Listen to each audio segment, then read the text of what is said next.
be put on my eyes by a volunteer. So I request the volunteer to now put on the iPad.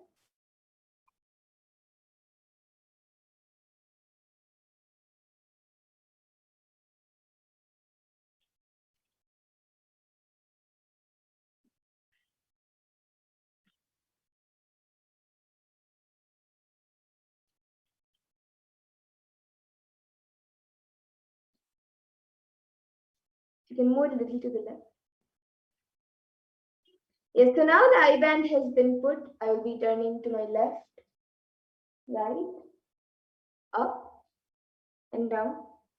So all of you can see that the eye band has been put. There is nothing added or removed. The eye band was right in front of all of you the entire time, and it was put in front of all of you. And now,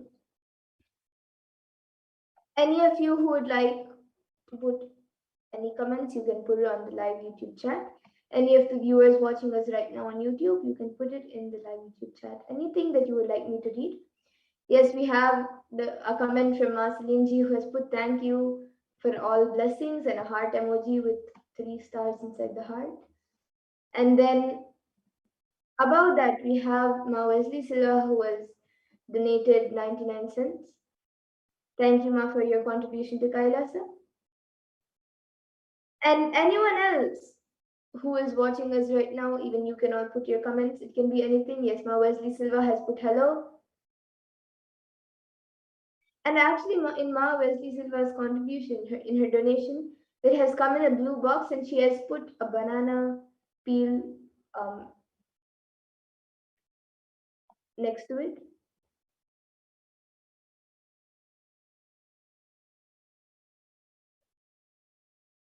Yes, an icon. The icon that Ma Wesley Silva has put is a banana peel. And then Ma Wesley Silva has put, does Adi Kaila ship out Basma to devotees? Yes, Ma. Usually in the temples, they do have from Adi Kailash, it is sent to all the global temples around the world. Now, due to the pandemic, there are a few restrictions, but usually in all the global temples, there is Basma. So if there is if you have a local temple nearby where you live, then you can contact them and get the Basma. And then we have a comment from Salimji who has put stopping signal light emoji with all red, yellow, and green, and then a flower emoji. And then Kim from Dang has put N, which is Nithyanandam. How are you? Kim from LA Temple. Yes, Nithyanandamma. And Manjlika Gorashiv Shakti has put a waving emoji and then hello. I wish to master blindfold reading one day. Thank you for sharing with the world. Then earth emoji, then namaskar emoji and heart emoji. And again, Manjlika Gorashakti has put hi Kim and then smiley emoji with the tongue out and then a smiley emoji with 2 heart eyes and then a Trishul emoji and then a namaskar emoji and then a hibiscus emoji and then Ma Kim Hong Dang has put hi Angelica and then a smiley emoji which has a drop of sweater water coming down its forehead. Yes, and anyone else who would like to put your comments, you can put it in. It can be anything. It can even be a different language. And I may not be able to pronounce it, but I can read it out.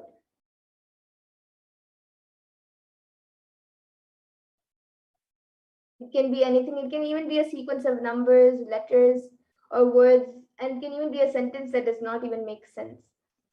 So anyone else watching us right now, even you can put your comments.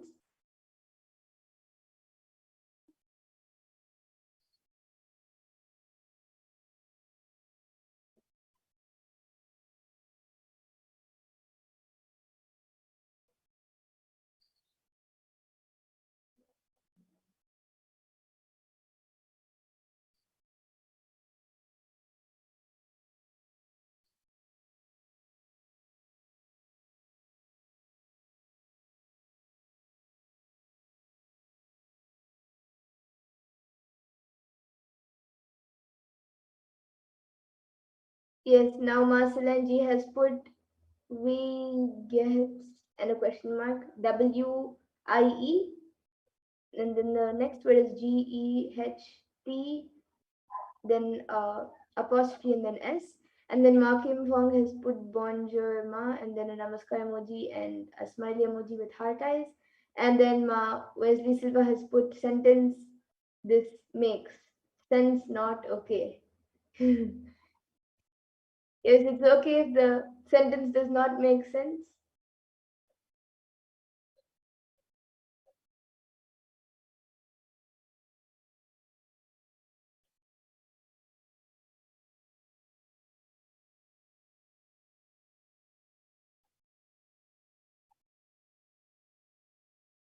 And maybe Ma Ji and Ma Kim, you both can get back in the comments what language you have typed in.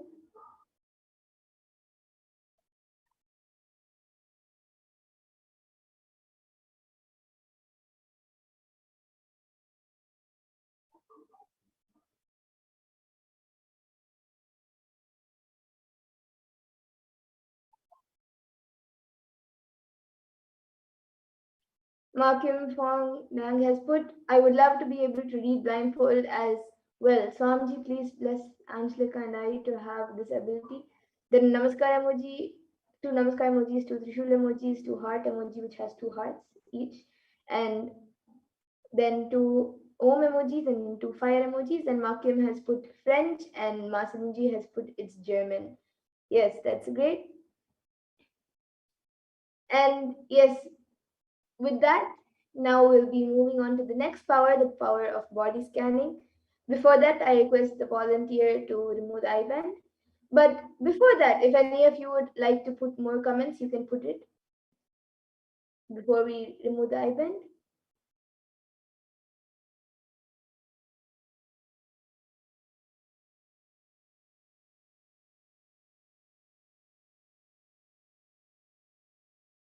Yes, Ma Kim has put, you are amazing, Ma, thank you.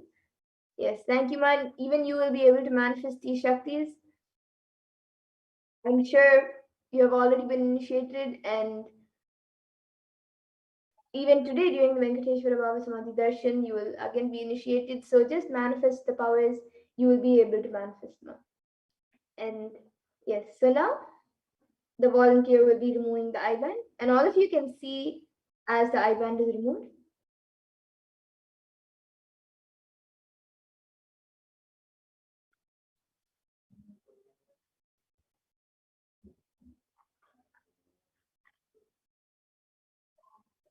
Yes, so now all of you can see the I-band. It is just as it was before. We can stop the screen share.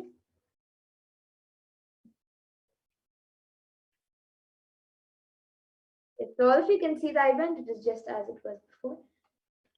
And now with that, we'll be getting into the next power, the power of body scanning. So anyone who would like a body scan can put your comments in the YouTube comment section.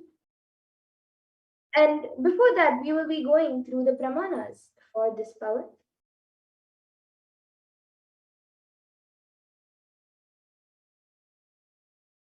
So basically, this power of body scanning gives the ability to scan any type of illnesses, diseases, or medically diagnosed issues of the person, as well as the solutions for the problem. So if any of you would like a body scan, you can put it in the comment section. And we'll be going through the pramanas for this power.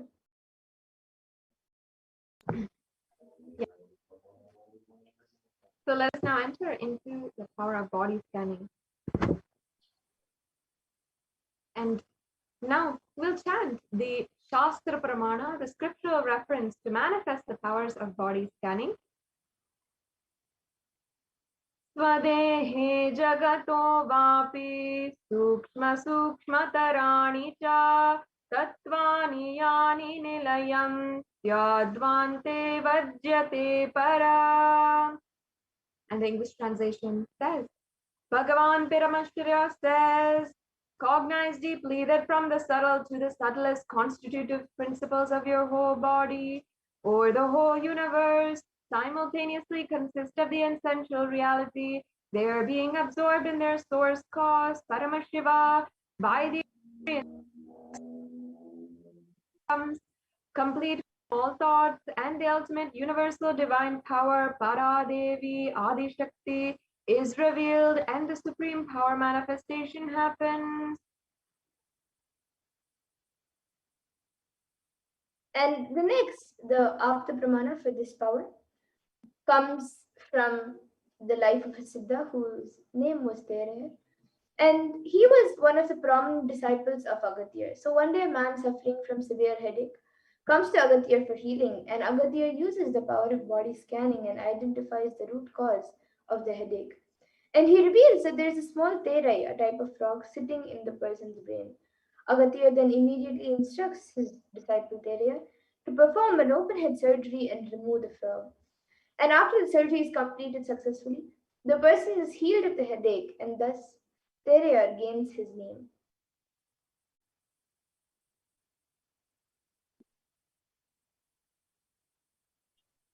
And the Atma Pramana is the account from the life of the Supreme Pontiff of Hinduism that is time tested and authenticated with science.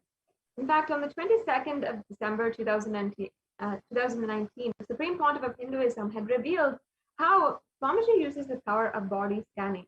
And this is paraphrased from his own words when he said, "Only when I had the multiple compound fracture in the hand, I was forced to go for surgery and therefore for medical checkups related to that at that time. They detected the heavy metal quantity in my different organs. It was revealed that I had been poisoned without our knowledge. I immediately used diagnostic methods instead of medical facilities to study the body condition due to the poisoning. Through the body scanning, I found out what the problem was, imbalances that had happened and where balance had to be done. I used allopathy as a second opinion to verify my findings."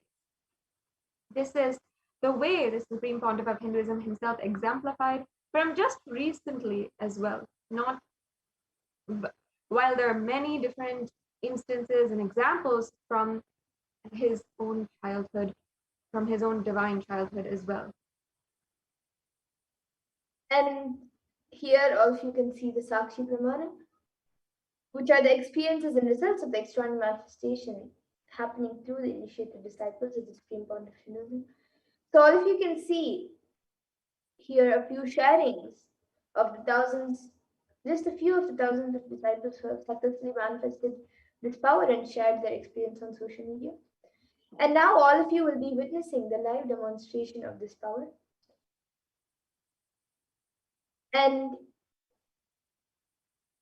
so whoever would like a body scan can request a body scan in the YouTube comment section. You can put it in the YouTube comment section, and we will be doing a body scan for you.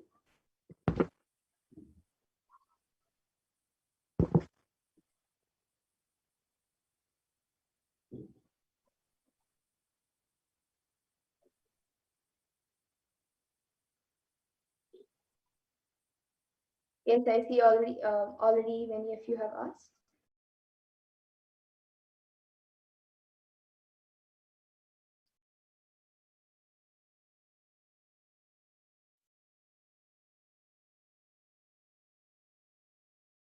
So we have a comment from Sumi Muliaya.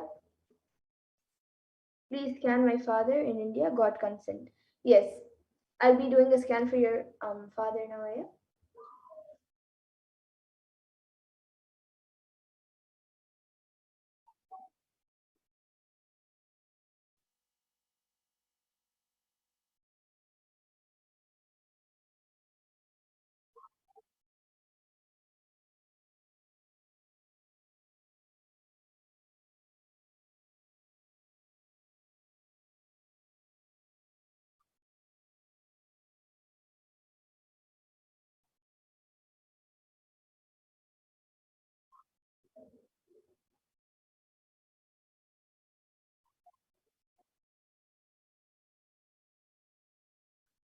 Yes, so Sumi Muliaya, for you, I was able to for your father, I was able to see that in his stomach there's a lot of gas being formed, which can affect the body a lot. And it is actually mainly making the lungs little weak, and due to that, the lungs are not functioning in the proper speed or in the proper way that it's supposed to function. It is getting more and more weak due to that gas in the stomach, and it is that same gas and the same toxins is actually spreading around, and that is why the lungs are also getting affected. And if that is not taken care of, then it can become worse. And I was also able to see that his body is getting very dry. That is also the main cause of the problem in his entire body, is due to that gas and that toxins which is being created and accumulated in his stomach, and which is spreading around. So I was able to see that the solution for that, I've given healing as well, but the solution for that is he has to uh, do Trinetra Kumbhaka, and also he can do it how much ever he's able to. He doesn't have to do so much, just how much ever he's able to do, that much Trinetra Kumbhaka, at least 15 times in the morning and maybe 10 to 15 times in the night. If he can, then he can do more. And also, I was able to see to drink lots of hot water and keep an eye on the diet also. Make sure that he is having a healthy diet and organic, more organic and fresh food, not any old stored food or inorganic food. This is what I was able to see for you, for your father, Aya. And yes, next, Ma Pooja Kumar has asked for a scan and healing for food patterns. Yes, Ma, now I'll be doing a scanning and healing for you.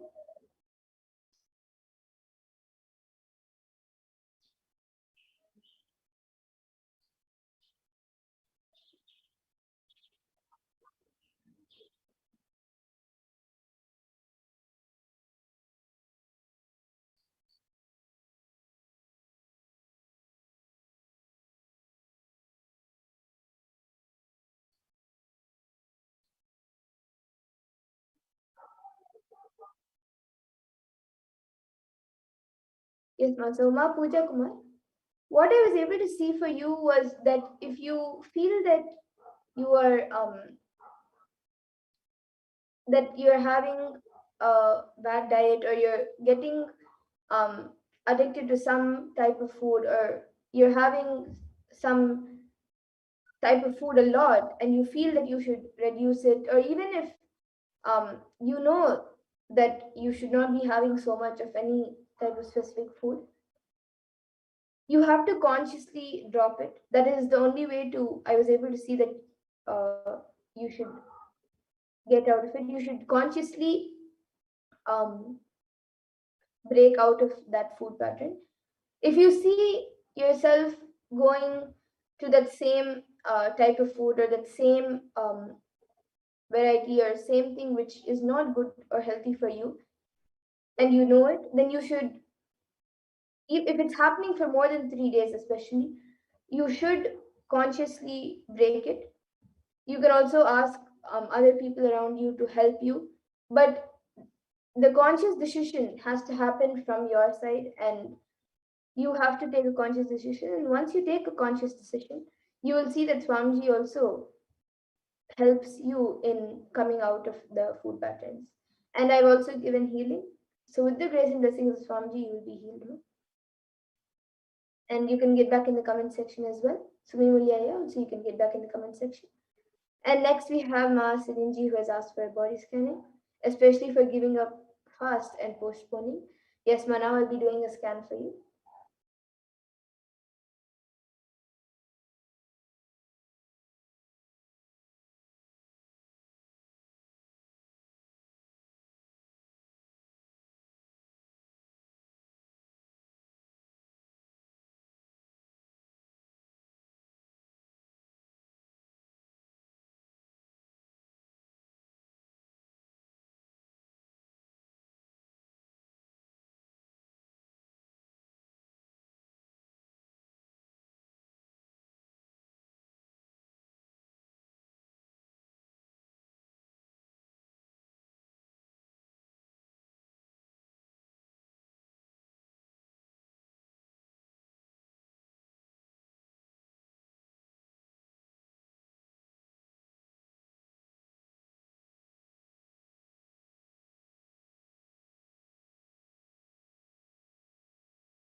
Yes, ma. So, ma Silinji, for you, I was able to see that for giving up fast and also postponing, I was able to see that just for 1 week,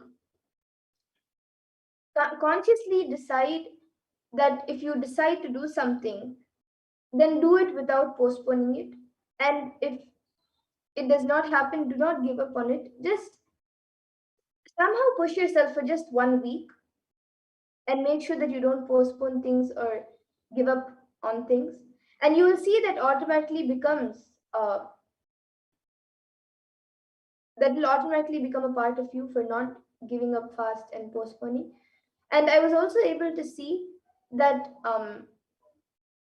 you can if there's a close by temple, a nearby temple, wherever you are locally, if there's any of Swamiji's temples, then you can do you can sign up for any of the Kalberva pujas, homas, or abhishekams or archana, any um, ritual happening to Kalbhairava. You can sign up for it. Just do any Kalbhairava puja for just once or twice. Just do it and pray intensely with deep devotion and gratitude. Just pray to Lord Kalbhairava, and you will see that He takes care of your giving up pattern and postponing pattern. So this is what I was able to see for Yuma.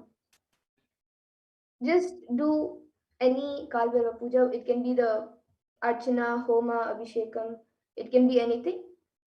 Just one or two Kalbhairava pujas will just help you to get out of these two patterns. So this is what I was able to see for Yuma. And we have Ma Angelika Guru Shiv Shakti, who was also asked for a body scan and anything for why my left eye is not so clear. Yes, Ma, now I'll be doing a scan for you.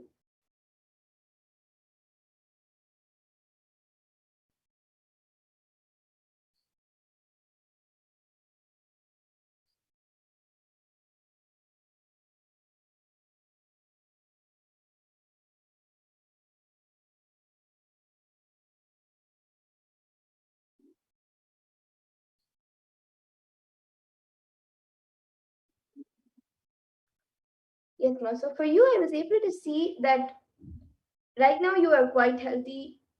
It is you are not going through any physical issues. And the reason of why you are feeling that your left eye is not so clear is that because you have there is something in the eye which is making that which is making it not clear. But you don't have to worry about it. It will be healed in the next few days. I've also given healing, and you don't need to worry about it. It is not any major issue. But another solution which I was able to see for the eye was to apply little coconut oil around the eyes, especially under the eye, and also Nyananjana. If you have Nyananjana with you, you can also apply little Nyananjana inside your eyes, like kajal, and that will help in healing your eyes faster also. But even if you do not uh, have coconut oil, if you don't have Nyananjana, the eyes will be healed in a few days. But to make it faster, you can apply Nyananjana and coconut oil if you have some. So this is what I was able to see for you, Ma. Other than that, you are completely healthy. Yes, and I see Ma Kim has asked for a scan for your daughter. Yes, Ma, now in the interest of time, we will actually be concluding this session, but every day at 2 a.m. IST and 4 p.m. IST, we will be having the power manifestation segments. So you can join us again and request for body scanning, and we will be more than happy to do one for you. And I thank all of you who have joined us today for the power manifestation segment. So Malcolm, you can join us again at 2 a.m. IST or 4 p.m. IST, and you can request a scan. We will be more than happy to do one for your daughter. And once again, I thank all of you who have joined us. And we will be now moving to the next segment of this program where we will be learning more about Bhagwan Venkateshwara as we all get ready to witness the Venkateshwara Bhavasamadhi Darshan. As all of us get ready to witness the Venkateshwara Bhavasamadhi Darshan, we will be learning more about Bhagwan Venkateshwara.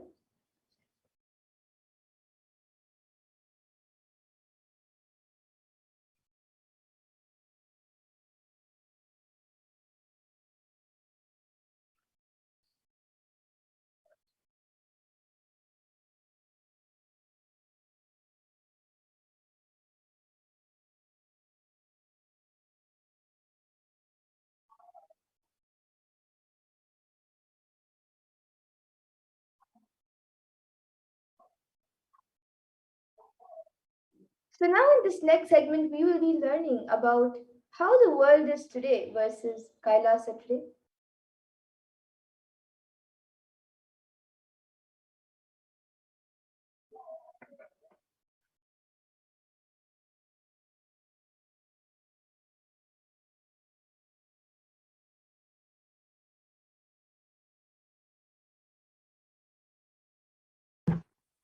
Yes. So now we'll be beginning the next segment in today's program.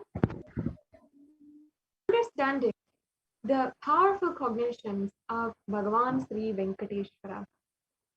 So in Hindu tradition, there's such a huge contribution in the field of wealth, finances, and abundance in each and every one of our lives, not just as a currency, but as a spiritual concept. Each and every one of us can see the difference here, as you can see how just the fundamental cognitions of Sanatana Hindu Dharma regarding wealth and abundance had sustained 2,000 years of economic growth and economic history, where Hindus were continuously contributing 40% of the world's GDP, whereas in just 2 months, the 18 years of growth was entirely wiped out in April 2020, last year during the COVID-19 pandemic. How unstable the entire market, the entire economic system is just shown in these two graphs. How for 2,000 years, Hindus were continuously contributing, were continuously giving, and continuously being a strong member of the global economic status. But on the other hand, if you see the way the United Kingdom economy had been has been going, it has literally dropped, entirely collapsed just in a span of 20 years. So if you see the difference here, you should understand. And now with that, we'll now be seeing who is Bhagavan Venkateshwara. The cognitions, the sacred fundamental aspects of Sanatana Hindu Dharma that is worth getting to know, that is worth involving yourself and becoming a part of, and you will be enriched. You will see how it literally makes you have such a rich, beautiful lifestyle. Yes, so we will be learning about who is Bhagavan Venkateshwara, and Venkateshwara is one of the most powerful modern day incarnations that happened in Kali Yuga. Mahavishnu came down as Sheshadri and Bhudevi took birth as Padmavati, and they got married and stayed on planet Earth with the body for at least 200 years and created a beautiful kingdom, blessing all the devotees with wealth, health, and all the auspicious things.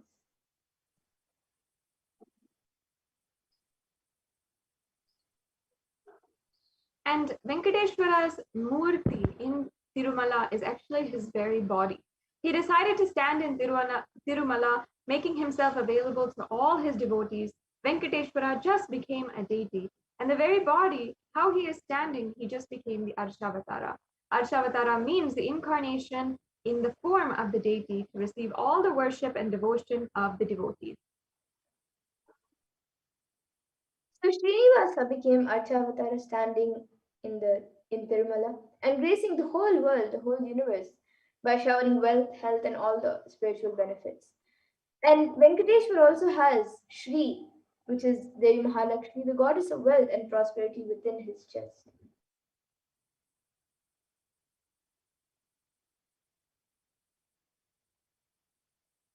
And the Vaidurya jewel is actually the jewel of Venkateshwara. And this is the one jewel that Bhagavan Sri Venkateshwara is wearing, which we are still not able to put any value for. On Venkateshwara's right chest, he is having the world's costliest jewel. He wears it on the Vaikunta Ekadasi day, on the Srivatsam. That jewelry is called Vaidurya. And Vaidurya diamond, if it is at least 1,000 years old, is older than the diamond. That jewel is supposed to have come out of the churning of the Milky Ocean, and there is only one piece available in the planet Earth, the one Bhagavan Venkateshwara is wearing. And Ramanuja, who was a great enlightened master, was staying for many days in Tirupati. So, in this story, we will actually be seeing the power of the energy field of Tirupati. So, Ramanuja, with his disciples, was getting ready for the pilgrimage back. So, he packs his bags and some food and walks all the way, the full day along with his disciples. And in the evening, they reached the downhill and they opened their food for eating. They found a lot of ants in the food. The disciples have started cleaning all the ants. But Ramanuja just stopped and said, "No, don't do." He just packed the whole food safely, not leaving even one ant, and walked all the way back up the hill without having any food, especially in the night. And all the disciples were wondering what is happening. And after going to the top of the hill again, Ramanuja opened the food and said, "Now leave the ants here because we don't know how many janmas or lifetimes they have meditated and did punya to take birth in the presence of Tirumala, the energy field of Venkateshwara. We have no right to take them out of this energy field and leave them somewhere else."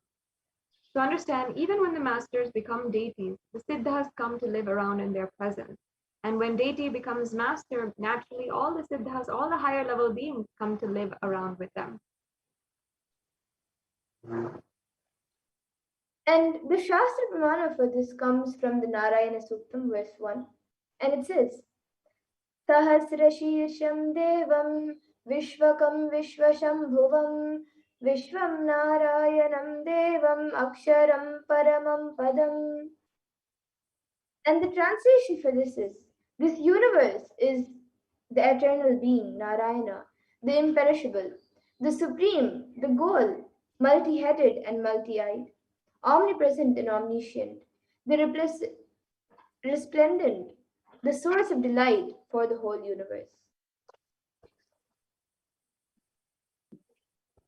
And this is the Apta Pramana, where it says that in the Brahmanda Purana also contains Sri Venkateshwara Sahasranamam, which occurs in the conversation between sage Vasishta and sage Narada. Also, the Venkateshwara Ashtottara Stotram is here, where it has this beautiful verse where it says that in the Krita Yuga, Lord Narasimha, in the Treta Yuga, Sri Rama, in the Dwapara Yuga, Lord Sri Krishna, and in the Kali Yuga, Sri Venkateshwara are called as the Pratyaksha Devams, the living deities. And very beautifully, Swamiji shares of how Venkateshwara is the muscle memory of the Supreme Pontiff Hinduism. And Swamiji shares, I have a very strong connection with Venkateshwara. My mother came to know that she was carrying me when she was on a pilgrimage to Venkateshwara temple in Tirupati. She did the Anga Pradakshina, the circumambulating the temple by rolling on the floor around it. And after that, she vomited. Usually people vomit after the Anga Pradakshina. They gave her the prasada, the consecrated food of laddu, the fried Indian sweet. And after that also she started vomiting. Then the elders saw the pulse and confirmed that she was carrying. The first sweet I got is from Venkateshwara. I have a strong connection with Venkateshwara.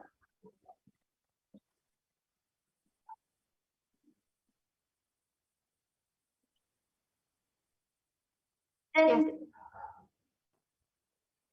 yes. We have here a beautiful verse which shows the benefits of worshipping Bhagavan Sri Venkateshwara. If I can request Madhura to chant, then I can. translation. So this comes from the Vishnu Sahasranama Parashruti verse 6. And it says, Yasha prapnoti vipulam yati pradanyameva cha achalam shriyam apnoti shreya prapnoti anuttamam. And the English translation says, he becomes endowed with a great reputation and becomes a foremost amongst his kith and kin. He acquires undiminished wealth in his world and unexcelled prosperity in the other world. Bhagavan Venkateshwara bestows all Ananta Kalyana Gunas, the divine auspicious qualities, and the one who worships him receives abundance in wealth and all other dimensions of life.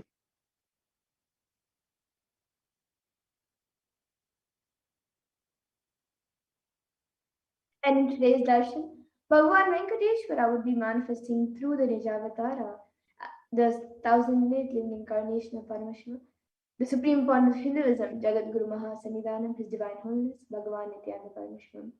And we will all be receiving the blessings and initiation to awaken the wealth consciousness in you.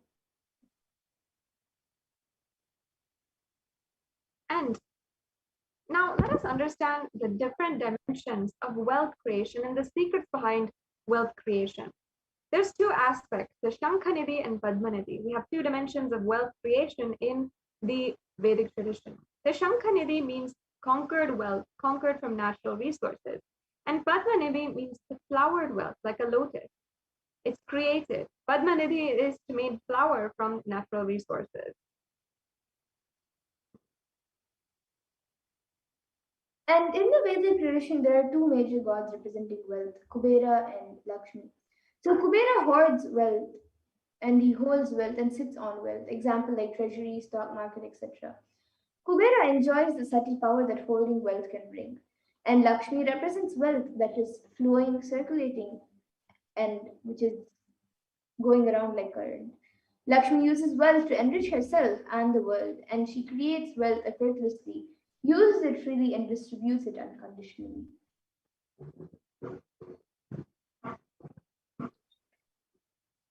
So now let's learn wealth creation in the Hindu way.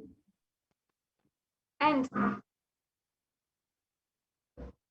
now we'll be understanding in this next segment the wealth creation in the Hindu way, understanding the powerful cognitions about wealth and deconstructing the myths and the different kinds of negative cognitions that society gives us or tries to put on us about wealth. So we'll be doing this brief exercise and doing a very, very close process to how we can create wealth and the secrets behind wealth manifestation.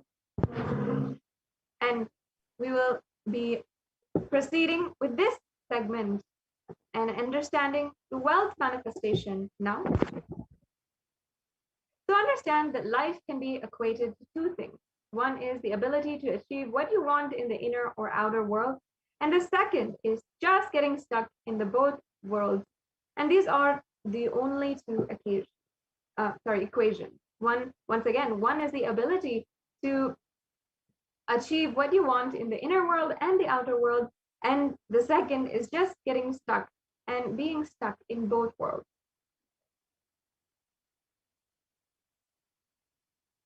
And the right diagnosis for this is that everybody wants wealth, but they do not increase the life in them to the level they want it. Wealth can be equated to the life energy in you that you express. In a straight equation, because as on now, a normal man has wealth as the first priority in life. So if you don't have wealth, don't blame anybody. You are not expressing life in you. Life energy is not happening in you.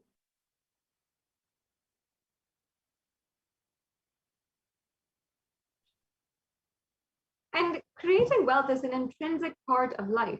Beautifully, Krishna says, Gahano karmano gatihi, meaning the universe by its nature works, works, and works. If you have at least the goal of creating wealth, you will be creative, your energy will be channeled properly. And the first priority in life should be moksha, enlightenment. Till that happens, the second priority can be creating wealth.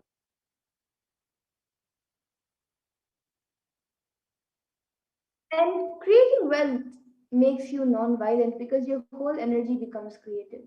Creating wealth brings tremendous interest in life and non-violence.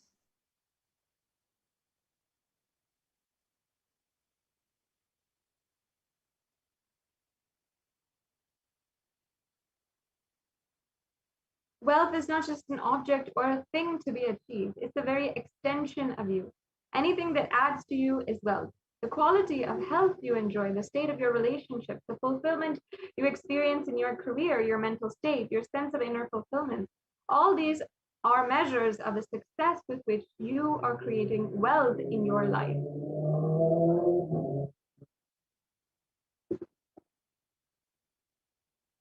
And wealth is not just money or currency. Money is one wealth, currency is one wealth, the assets are one wealth, and being alive and active is one wealth.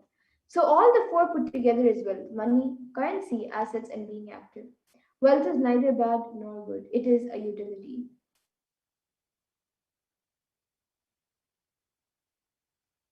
And wealth consciousness means to making a clear decision to break out of the myths and mental patterns that impoverish us and draw us again and again into the poverty cycle.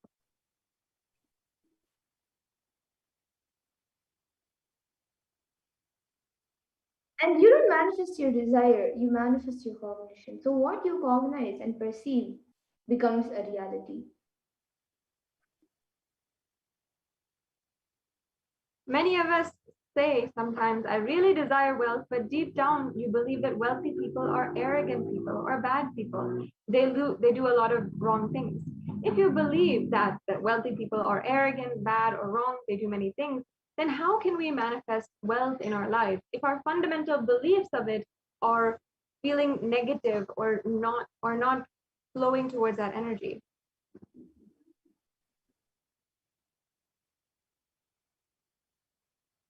And your perception is the material out of which your reality is made. So if you desire wealth, but you believe, perceive, and cognize that wealthy people are bad or wealth is too much responsibility, then naturally you will not manifest wealth in your life. The gap between your desire and your perception is called the mental patterns.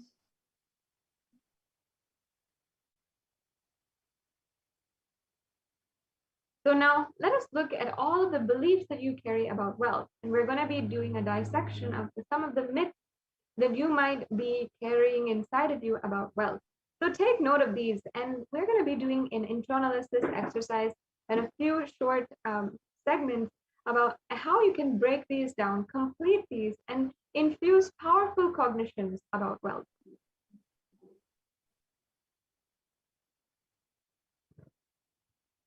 So the first common belief that many of us have is that wealthy people are arrogant and bad people. So you carry deep in resistance of wealth, leading to you may not accumulate wealth. And even if you accumulate wealth, you will carry guilt of wealth.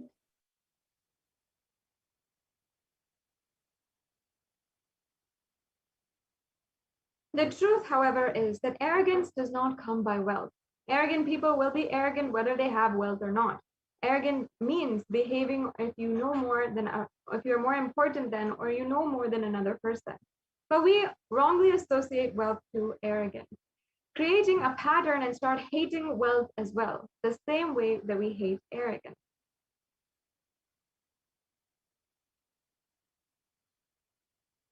And another common belief is that poverty is good. Deep inside us, we label poverty as a good quality, and we feel reverence and respect for poverty.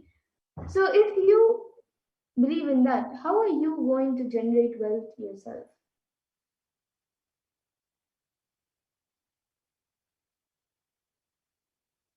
And another common belief that we always have about wealth is handling wealth is more responsibility. Sometimes we feel that we're uncomfortable about that more responsibility. We feel it's a burden. You'll sometimes feel that whatever you want, you will get. If you come to this conclusion, how do we manifest wealth in our lives? And sometimes you might do this just by seeing wealthy people and how they might not have time to do anything they want themselves.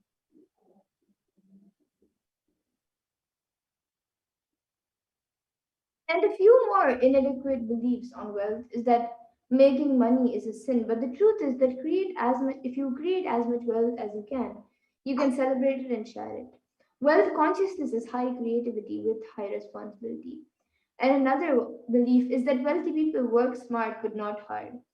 But the truth is, don't be too lazy to bend your body and mind to realize your dreams. If you read the stories of any famous millionaire today, you will see that wealth does not come from a genie in a bottle.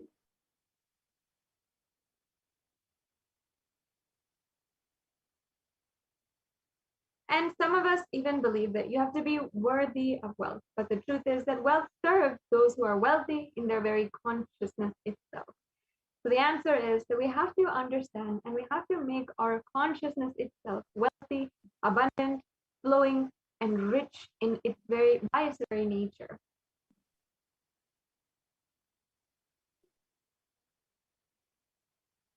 So anything you cognize, you create a certain energy field about your cognition. So and with that, you attract situations and people and everything around you to make that cognition into reality. And all you need is will persistence. So your decision that you are not going to give up on your intention is will persistence.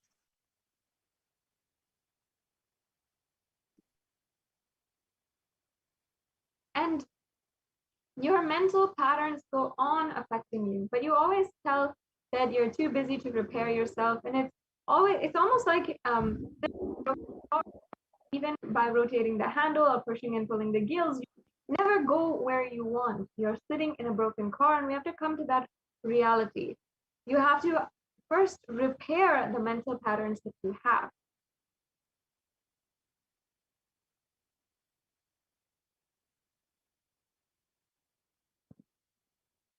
And you may be desiring to have wealth, but you may not be believing or perceiving and cognizing it as your possibility. So the first and foremost important step that you need to do is create an energy field of attracting wealth.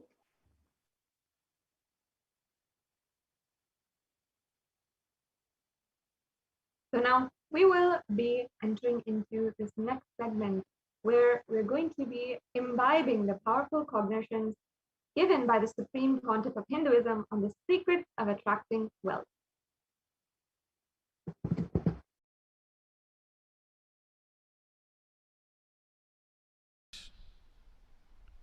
The first step we need to do, the first step we need to do,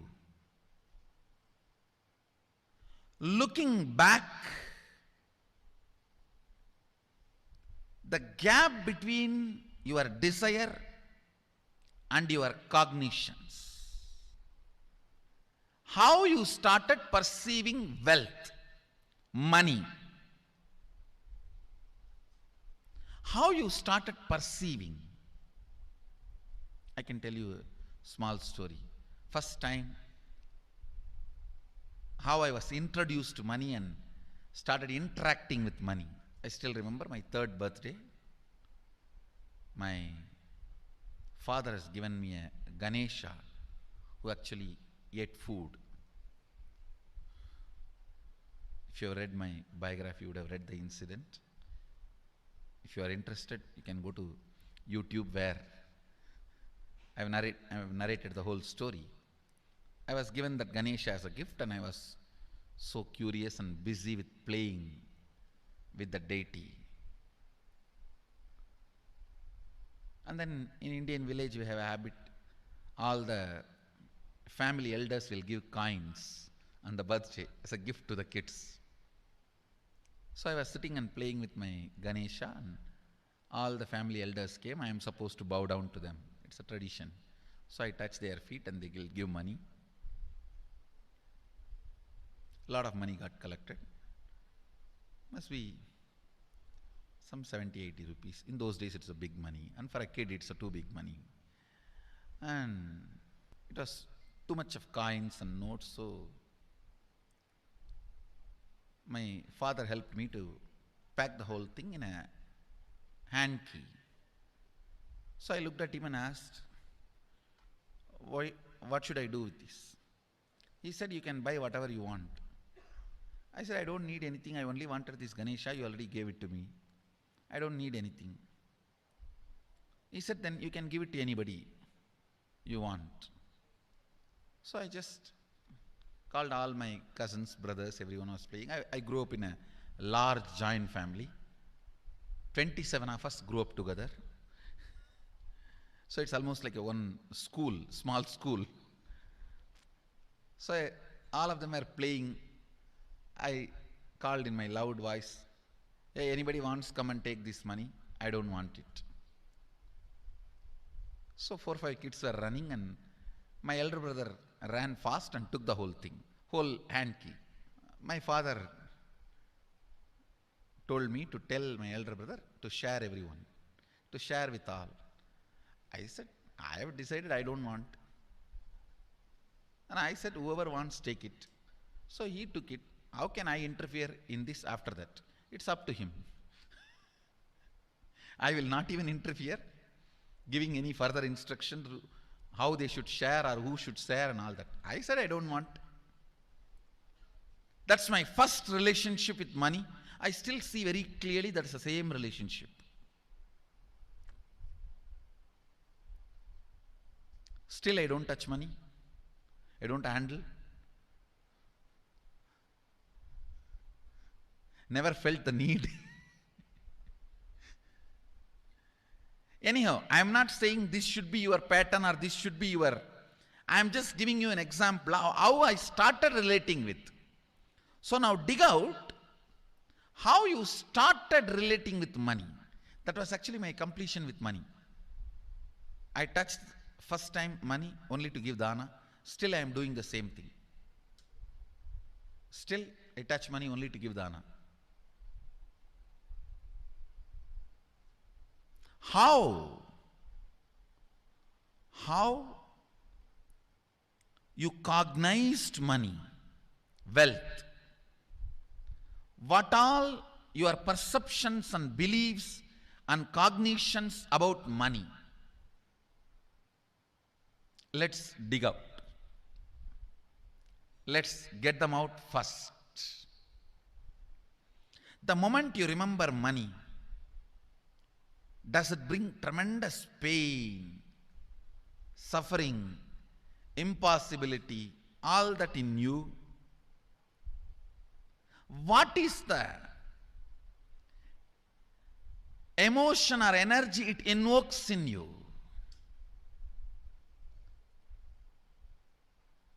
So put your pen to paper and just keep writing whatever comes to your mind. If you feel tortured, irritated, the moment you think of money, whatever you think, money is difficult, money is impossible, money is, unless you cheat, you can't get the money. Even if you cheat it, somebody will cheat from you. So much goes on inside you about money. Your incompletions with money. Just spend few minutes and let's dig out all the incompletions, mental patterns we have, perceptions, beliefs and cognitions we have about money.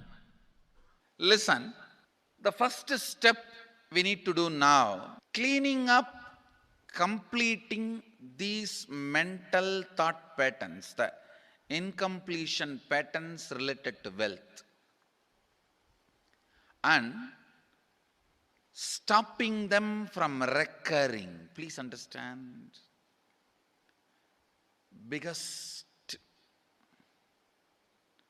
problem is when you do not recognize something as a pattern, it continues to exist in you and recur. Please understand. Recurring. For example, today you remember, yes, I have a lot of incompletions and patterns. Incompletion means, let me define.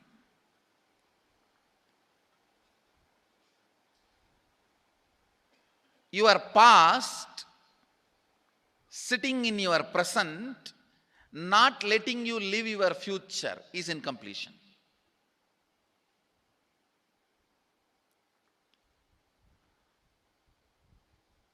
It has no logic. Because you lost love of somebody, you decide never to love again. It has no logic.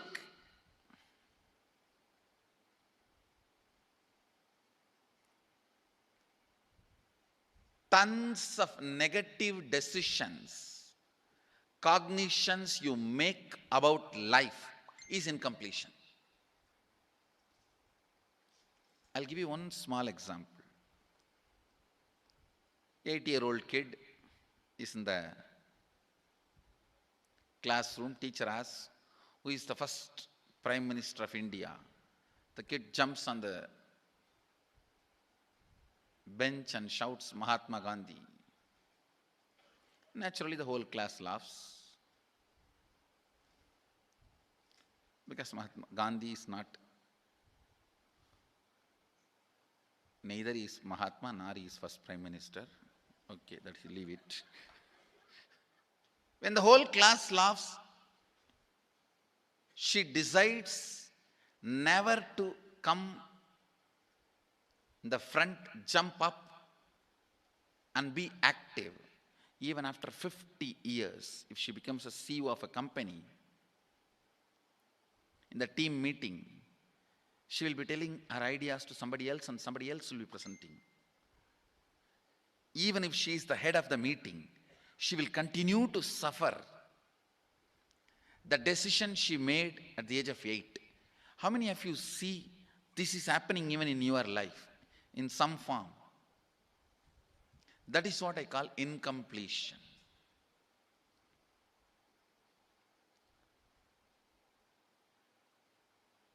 Understand, there is a very powerful science by Sadashiva in Agama.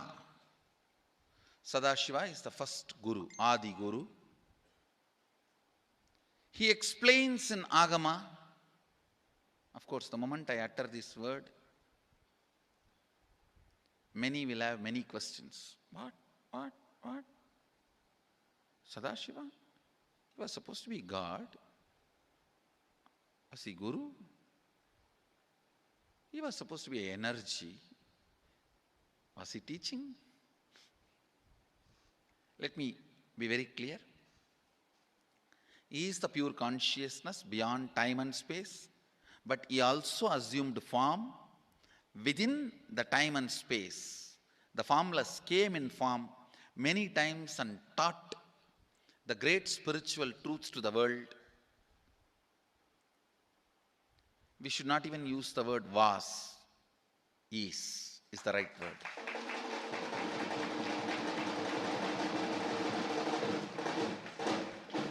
He gives a beautiful science of completing with this incompletion patterns, known, unknown. Understand, if you know the reason for certain pattern, it is called known pattern. If you don't know, it is unknown pattern.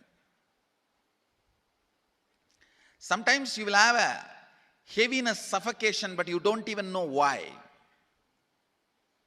That is unknown pattern. Sometimes you know why you are going through what you are going through. That is known pattern. Known or unknown, you can complete. You can be out of it. It is possible. It is possible. I'll explain this science of completion. Understand, this one technique can help you whether you want to get rid of your headache or your whole ignorance and get into enlightenment. Whether you want as simple as healing your headache or as complicated as enlightenment. Anything, this one technique can give you.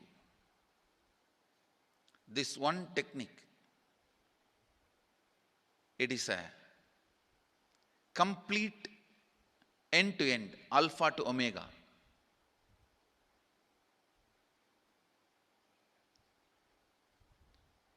It's from Sadashiva directly. In the Agama, 94th verse, 22nd technique. The chapter is called Shivajnanopanishad and also called as Vijnana Bhairava.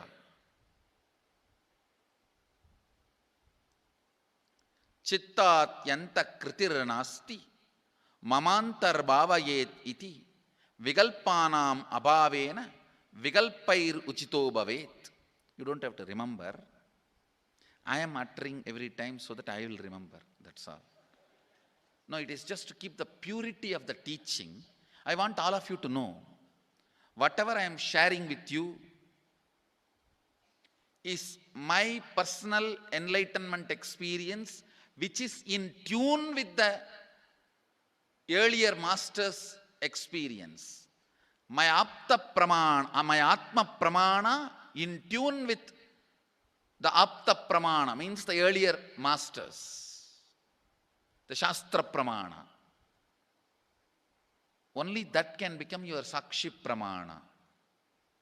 Never learn from a person who does not have atma pramana, enlightenment. He will be only pandit, repeating. Same way, never learn from a person who claims yes, enlightenment, but does not keep his experience in tune with the Shastra Pramana and shares with you. It's always dangerous. Maybe it must have been good for him, but we don't know whether it is good for all of you. The Atma Pramana should always be acid washed with Apta Pramana, Shastra Pramana. Only that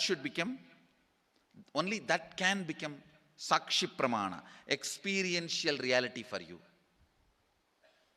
Never learn from anybody who has only knowledge, not experience. Same way, never learn from somebody who claims having only experience and does not connect, purify, make it in tune with the Shastra and presents it to you. There is always a danger. If you don't bother about the Shastra Pramana, you may be having kakka biryani. Be careful. Listen. To keep the purity of the teachings, I keep the original Sanskrit verses. I'll give you the translation now. Consciously feel within the mind stuff of past memories of incompletion, with its activities as mind, intellect and ego, not existing in me. By contemplating this way in your inner space, disidentify from the past impressions and memories of completion. Put your active attention at the space of past happening. Relive these imagined impressions and memories of incompletion. Then the mind stop having fully ceased from its present characteristics of forming thought patterns and cognitions is complete. Thus you become complete and achieve the original space of complete completion. Listen. Now I will explain. I have read out the translation. I will explain what to do. Now you wrote many of the patterns, incompletions, thought currents you are having about money, ideas, cognitions you developed about money from the young age. Do only one thing. Just go back to that same age when the incidents happened in you, the cognition started building in you, the beliefs started building in you, the idea started building in you, the perception started building in you. Relive the same situation. I am not asking you just remember. Remembering means, for example, something happened at the age of 7 which is still hurting you about money. You asked 1 rupee from your uncle and he did not give, but he gave it to his son. It's still sitting and hurting. If now you are 47, this happened 7, You being 47-year-old person and remembering what happened at the age of 7 is remembering. Forget you are 47. Forget who you are now. You may be having millions. Just become that 7-year-old who asked and did not receive. For you, that 1 rupee must have been almost life. I have seen people, they develop even wheezing when they were not given as simple as a chocolate or an ice cream by their friend or family or brother. I've seen. Because for a child, it may be life. Just go back, forget who you are now. Become that person. When that incident happened, relive. Just see what has happened at that time. You will see many of the unknown, suppressed emotions will break. And I tell you, many diseases will be healed. I have seen people walking out of tumors, cancers, asthma, wheezing, just by completion. Because many of your diseases have their roots in some of the incompletions of the past. When you relive, many pain parts in you breaks. Pain bodies collapse. The pain patterns melt down, which completes many other issues which you don't even remember. I have seen when people do completion, to complete the wealth related incompletions, suddenly they get into health, because the same incompletions which created wealth issues only were creating health issues. When they melt down, people become free even from both. Listen carefully. I'll repeat once more. Now you would have written so many patterns, incompletions, thought currents, ideas, cognitions. Take few minutes. Go back to each incident, each pain, each hurting. Relive, relive, relive. Don't justify what happened. Don't try to console yourself. No consolation will work. No justification will work. Neither help others nor try to help yourself. Just relive. I've seen when somebody has tears, others try to console. No, relax. You are not more compassionate than me. Let me do that job. You don't interfere in my job.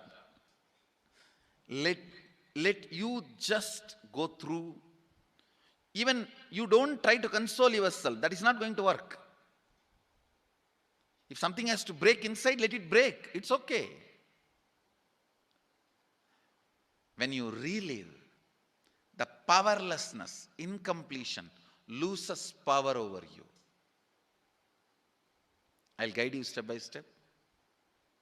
And I commit with you, I'll lead you all to completion. And I know how to awaken, trigger the incompletions in you and break them. Help you to relive and relieve. I am supporting all of you.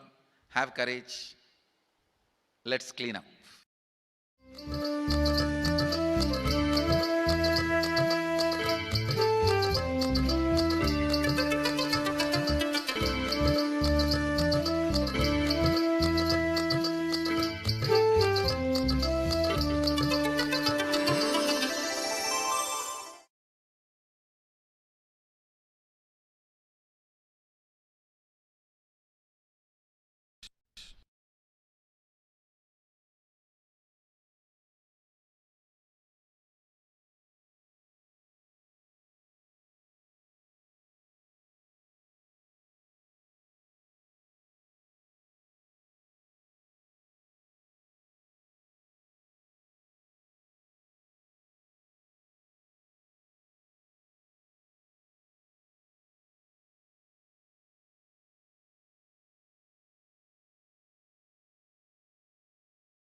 enter into this exercise and create a magnetic field.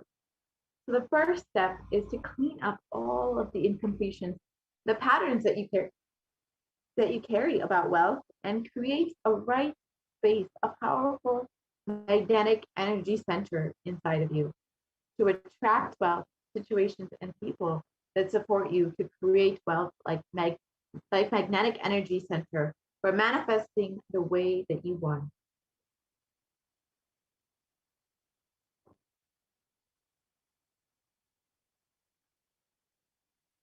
So let us go through the wealth completion exercise. Dig out all the incompletions about money. Keep writing whatever comes to your mind. The moment you remember money, does it bring tremendous pain, suffering, impossibility, all that in you? What is the emotion or energy it invokes in you? The moment you think of money, whatever you feel and think, money is difficult, money is impossible. Unless you cheat, you can't get money. Even if you cheat, somebody will cheat from you. So much goes on inside of you about money, your incompletions with money. Just spend a few minutes and let's dig out all of the incompletions, the beliefs, the mental patterns that we have, the perceptions, the cognitions that we have about money. So let us spend 5 minutes to go through and just dig out all of our incompletions that we carry about money.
Now that we have penned down all of our incompletions about money, let us move on to the next part of the exercise.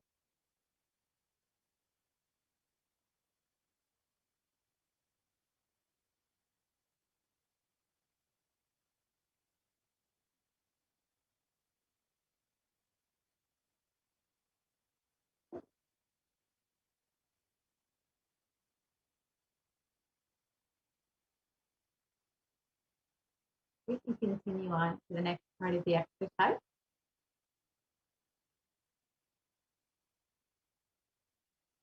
So yes, everyone has taken the time to write down all the incompletions that you're caring about money, whether it's money is difficult, money is impossible, money is unless you cheat, you can't get money. Even if you cheat somebody, somebody will cheat from you. So all of these incompletions, these beliefs, wrong cognitions that we care about money, you have already spent time writing those incompletions down. So let's move to the next part of the exercise.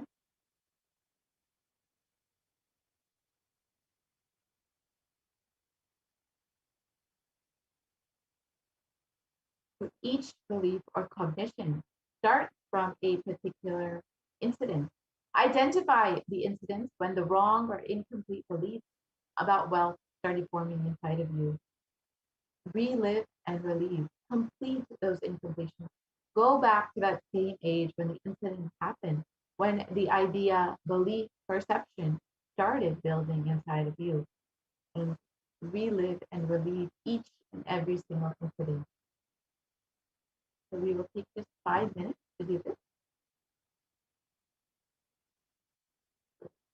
We can take 5 minutes to go back and relive and relieve all of the incompletions, the wrong ideas, the cognitions that we carry about wealth by going back to the incidents where we formed those cognitions, those incomplete cognitions, and completing with all of it. So let's take 5 minutes to do that.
So now that we have completed with all of the incomplete cognitions, the ideas that we carry about wealth, let us move to the next part of the exercise. So the second step is to consciously decide what you want to manifest in the next 3 months in the dimension of wealth.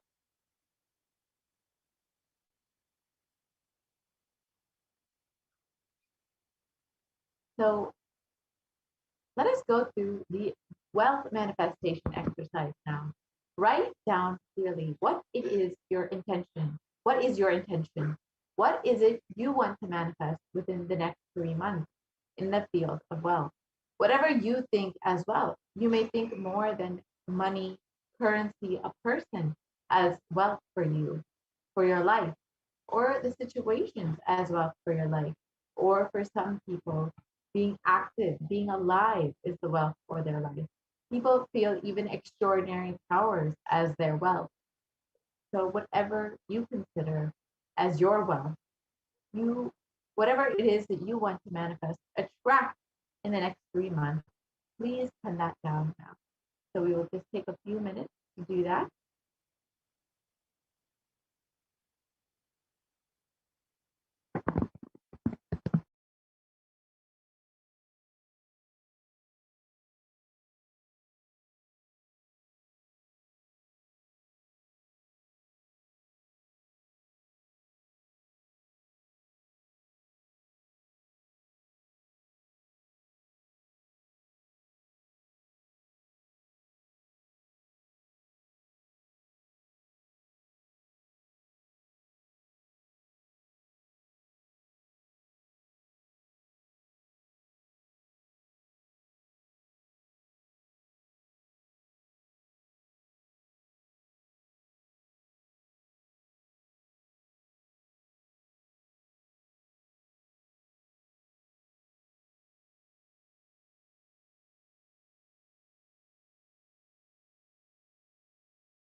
Now that we have penned down what it is that we want to manifest exactly within the next 3 months, and we've completed all of our incompletions, let us understand how we can manifest our realities and how specifically to manifest our reality in the wealth dimension of our lives.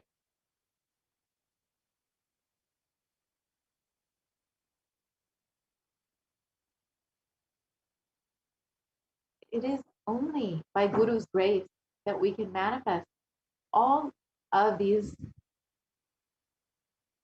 or whatever it is that we want to manifest in our life. It is only by Guru's grace it can happen. It is only Guru who can just shower all of his blessings, auspiciousness upon your life, and ensure whatever it is that you are trying to manifest, whatever it is that you want to manifest, will surely happen.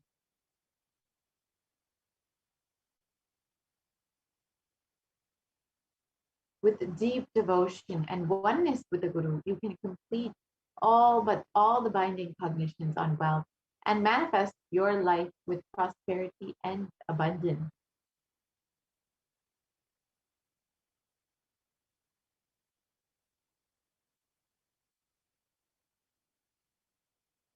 The Shastra Pramana, the scriptural reference from the Guru Gita states the syllable Gu is darkness and the syllable Ru is said to be light.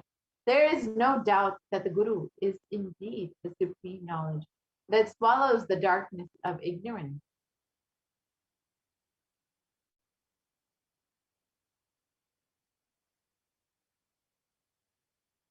Always, and the Guru Gita continues on, always remember the Guru's form.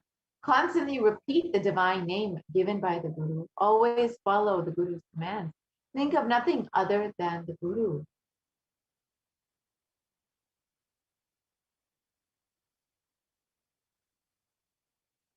And the verse 11 from Guru Gita states, out of compassion for you, I shall tell you how the embodied soul becomes Brahman, having been purified of all sins by serving the feet of the Guru. So literally, you can reach the ultimate state just by serving the feet of the Guru.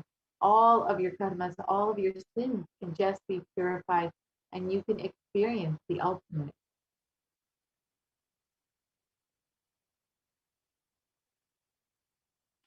So, who is a Guru? The Guru is not a Vyakti, a person, as you imagine. He is a Tattva, a principle. He is simply a physical representation of the divine. In the Vedic tradition, the spiritual teacher, the Guru, is said to be more important than God. God is always and everywhere, but it is the Guru who opens the disciples' eyes to the existence of God. Guru is the doorway to one's own experience of the divine.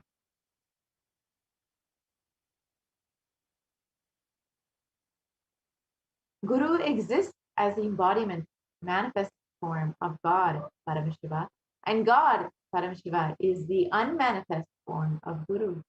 God is a state of Guru. Guru is the statement of God. Gurus are the manifest of Paramashiva, and Paramashiva is the unmanifest existence of Guru.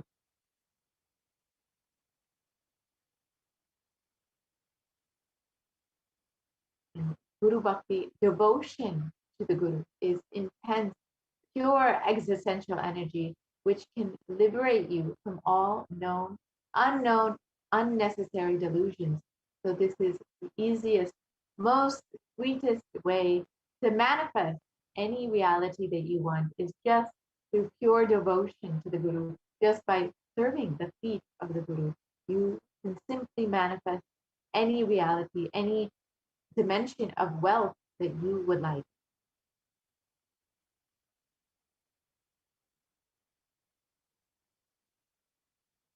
And now we have a very special segment where we will be able to ask our questions related to wealth and wealth manifestation directly to the disciples of the Supreme Concept of Hinduism who have been initiated into the Venkateshwara readings. And by channeling Venkateshwara and being able to read the Akashic records and give the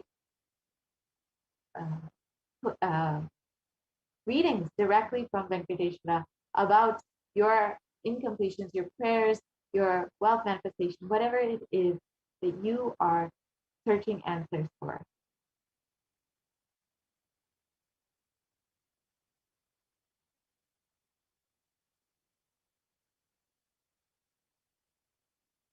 With the blessings of the Supreme Concept of Hinduism, Jagat Guru Mahasanidanam, His Divine Holiness Bhagavan Nithyananda Paramashivam.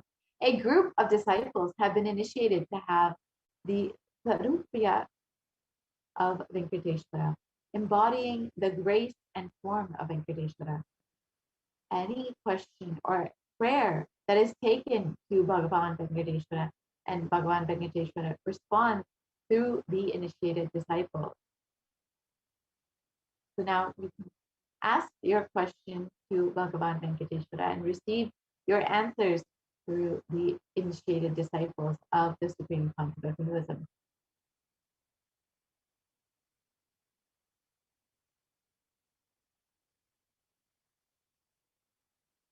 So you can ask your questions at tinyurl.com/dailyreading. We will project this link for you for a few moments. So you can go ahead and ask any of your questions or prayers to Bhagavan Venkateshwara. And immediately after that, we will be directly entering into the Venkateshwara readings, and your questions and prayers will be directly answered by the initiated disciples of the Supreme Concept of Hinduism, who will be channeling Bhagavan Venkateshwara.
Nithyananda.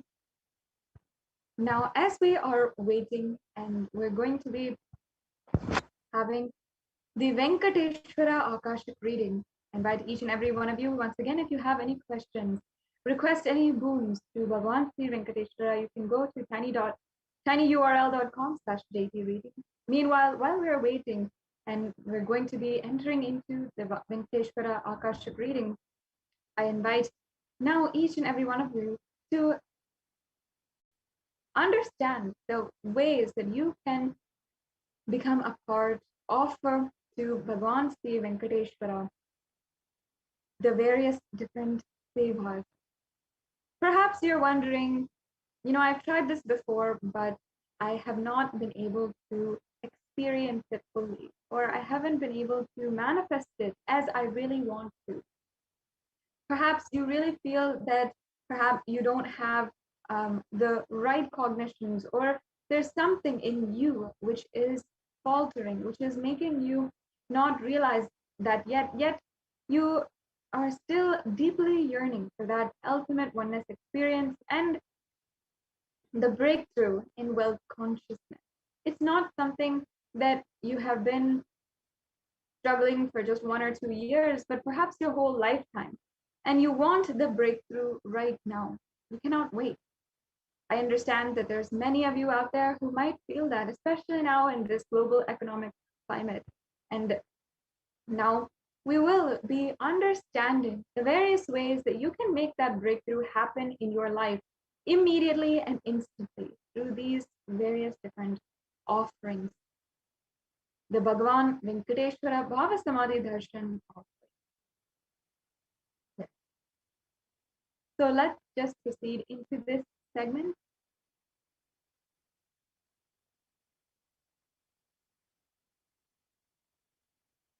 The very first offering that we have for you today is the Niluvu Dopadi. The Niluvu Dopadi is a very traditional, beautiful offering that is done in Tirumala Tirupati temple in Andhra Pradesh. And it's a beautiful tradition where devotees of Bhagavan Sri Venkateshwara offer whatever they have, whether it is money, gold, jewels, in the hundial as an offering of their completions and their karmas at the feet of Venkateshwara. And the Supreme Pontiff of Hinduism has opened up this opportunity for thousands of devotees to offer and be relieved from the Dopadi, as directly the Supreme Pontiff of Hinduism will be gracing us as Venkateshwara in this program and accepting our offerings and liberating us from all the karmas and incompletion.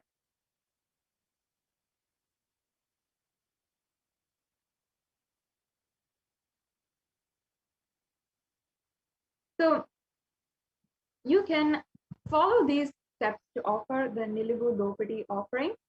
And as you can see here, there's several different steps that you can do in order to follow this very traditionally as per the custom that is done in Tirumala Tirupati.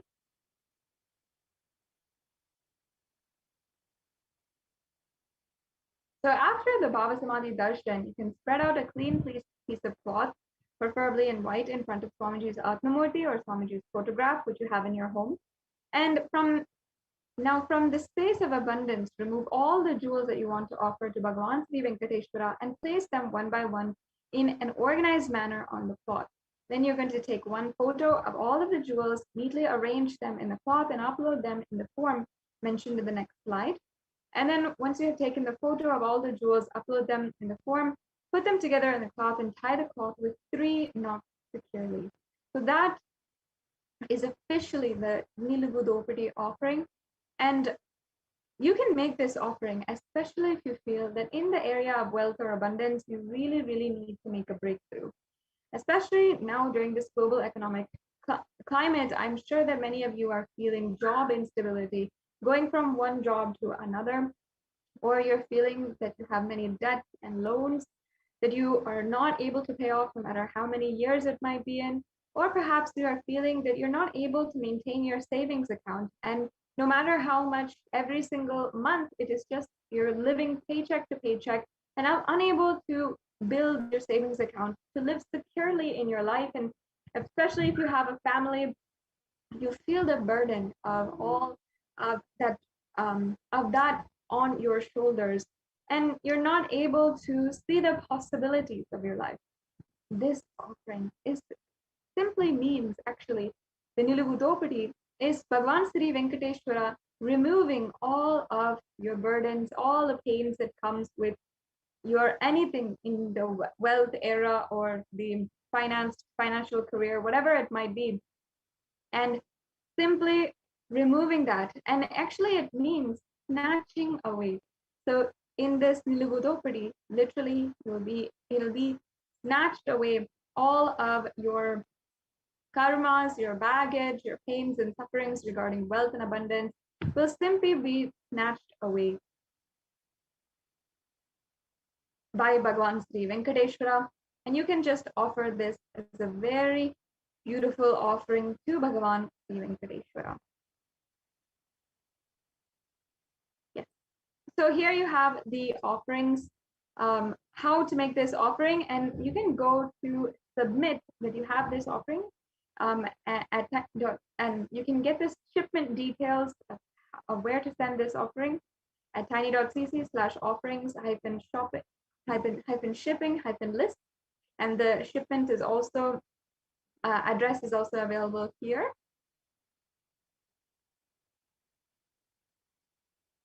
Yes, and we can go on to the next slide.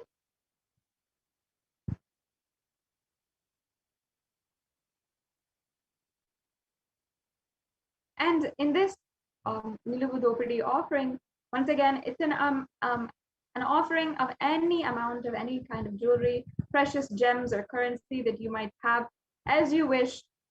And you can offer this Niluvudopadi, which removes all the karmas of lifetimes, as by dropping the various attachments, we surrender ourselves at the feet of Bhagavan Sri Venkateshwara. So here you have the offerings in the URLs that are provided below. Yes.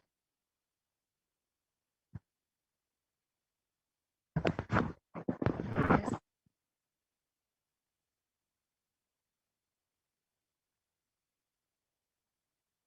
And now the next offering is the Sankalpa offering.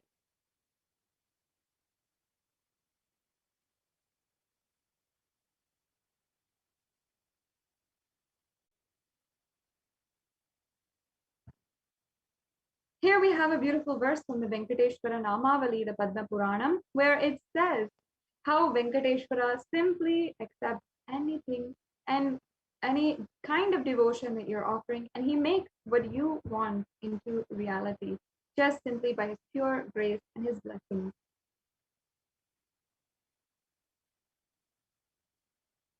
Yes, the next slide, please. So you can offer this Sankalpa offering. The offering of the Sankalpa blesses the person offering with all the fruition of the desires and wishes that he is yearning for. If you'd like to go ahead and make this offering, you can go to tiny.cc/bsdsevas-1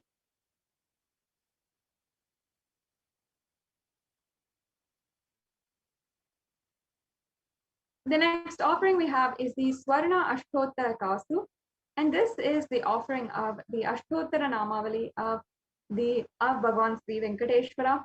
And as you can see here, all of the various names of Bhagavan Sri Venkateshwara is chanted during this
What I mean by the word Kailasa, listen intensely.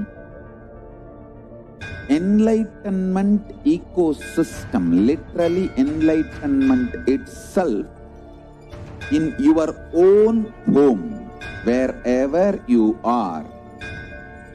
If you cannot come to Kailasa, it's okay. Kailasa can come to you. Kailasa coming to you is Kailasa.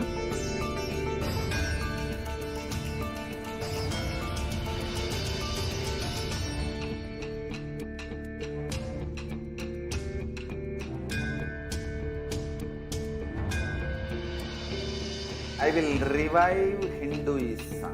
I am a Hindu revivalist, not by any revolution, but by evolution.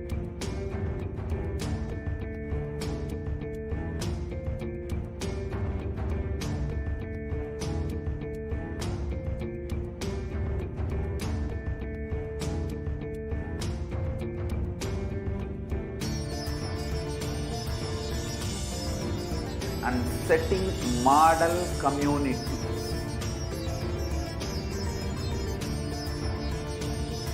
Kailasas, enlightenment ecosystems, Sarvanya Pitas all over the world.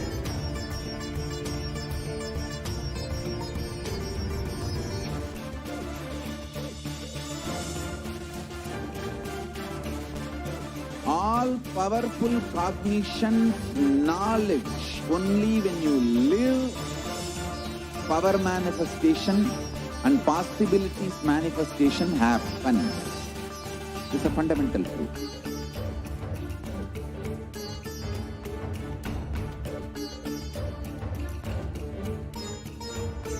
Hinduism cannot live exclusively as one sampradaya. No.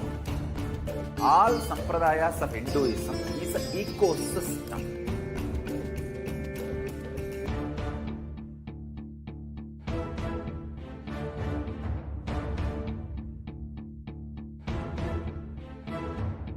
So don't keep quiet thinking that if one sampradaya is attacked, only that sampradaya is going to be affected.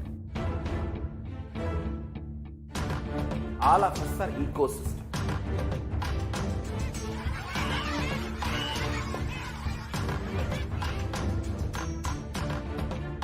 I invite all of you to get involved and enjoy Hinduism by the principle of Dharmo Rakshati Rakshitaha. When you protect Dharma, Dharma protects you. We will make the whole planet flourish spiritually. The spiritual prosperity will happen to the whole planet. We all have to coexist together.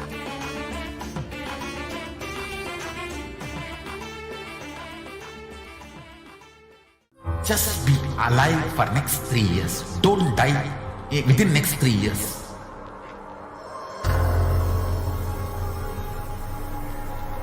Just don't die within next 3 years. Be alive. Somehow be alive. I'm working sincerely.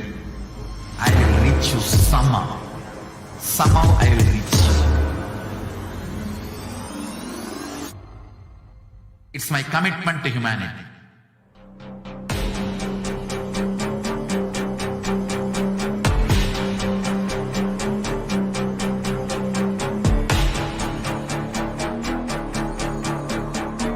Just don't die within next 3 years. I will reach you wherever you are, whichever corner of the world you may be. I will reach you with enlightenment. You manifesting the space, state, powers, being Paramashivoham. It is possible, and it is possible for you.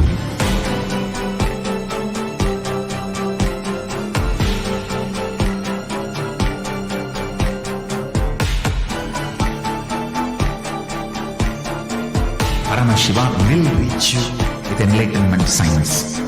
I know he is going to do the job. Just be alive for next 3 years. Nothing else.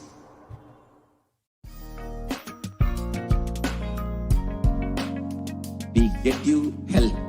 We get you ability to build beautiful relationships in your life. We get you direct spiritual support, and we make sure you become wealthy.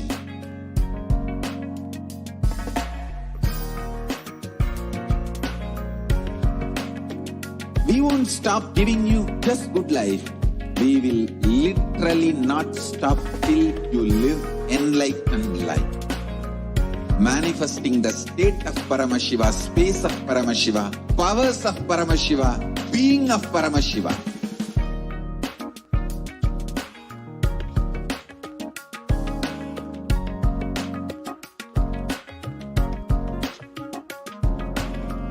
Whole world should become Kailasians.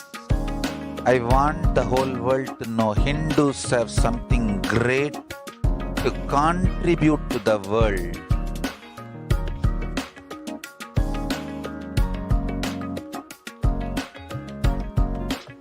We have something great to contribute to the world. Let us do that.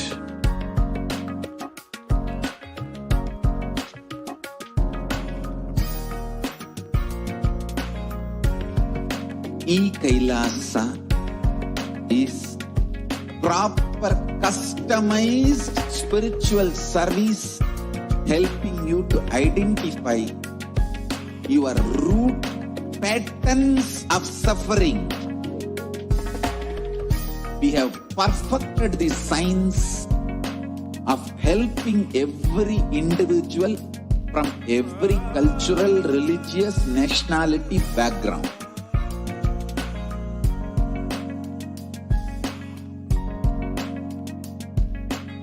You will have lowest reactionary assumptions, highest awakened response, alive response for life continuously.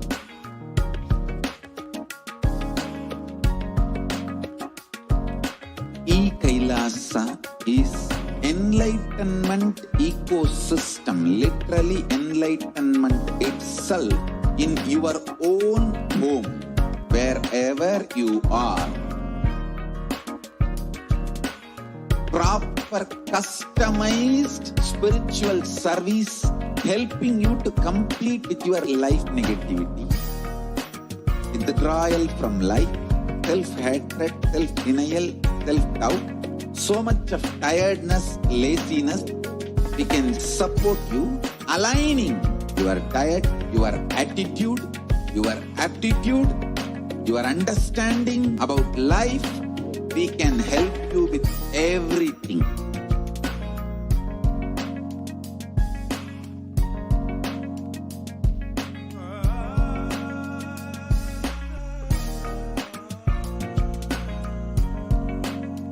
If you are interested in enlightenment, we will immediately bring this to you. If you are not interested, we will explain the whole science, inspire you, and make you interested in enlightenment science. We need to cater this enlightenment science to the whole world wherever they are, because enlightenment is the birthright of all human beings. Kailasa is responsible to provide that to all human beings.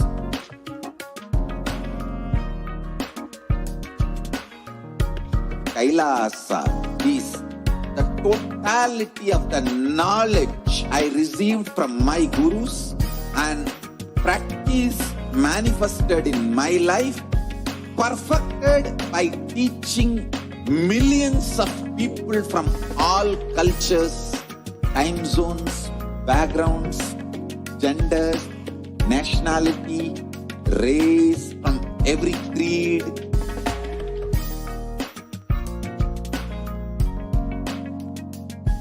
So this absolutely perfected knowledge available to you, served to you in your home without even you moving out of your couch, free of cost.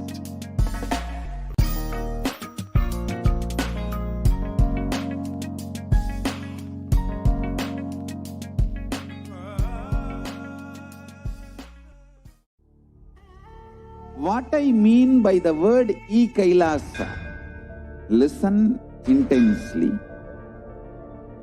Enlightenment ecosystem, literally enlightenment itself, in your own home, wherever you are.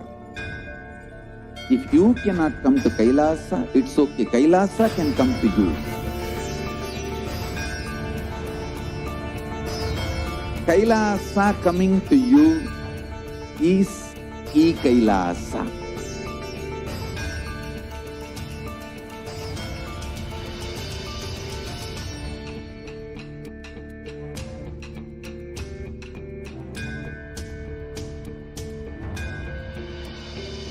I will revive Hinduism. I am a Hindu revivalist, not by any revolution, but by evolution.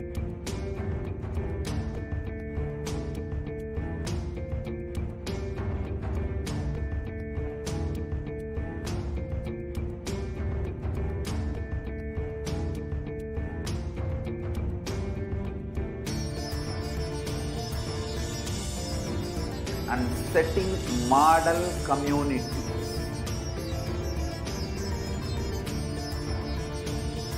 Kailasa, enlightenment ecosystems, Sarvanya Pitas all over the world.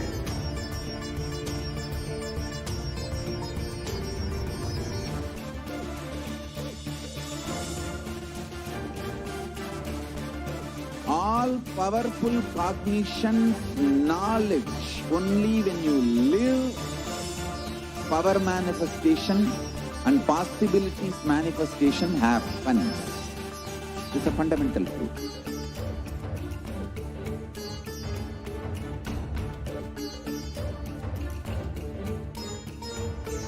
Hinduism cannot live exclusively as one sampradaya. No. All sampradayas of Hinduism is an ecosystem.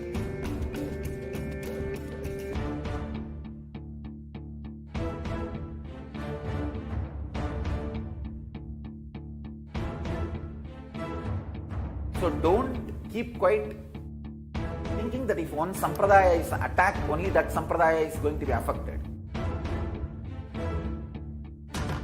All of us are ecosystem.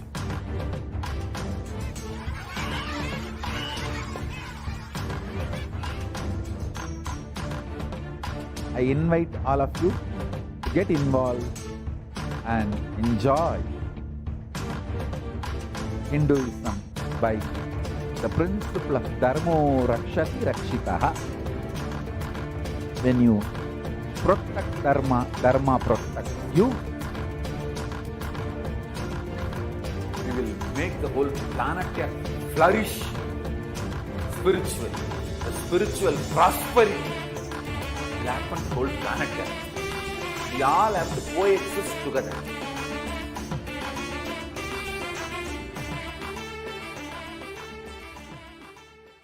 Just be alive for next 3 years. Don't die within next 3 years.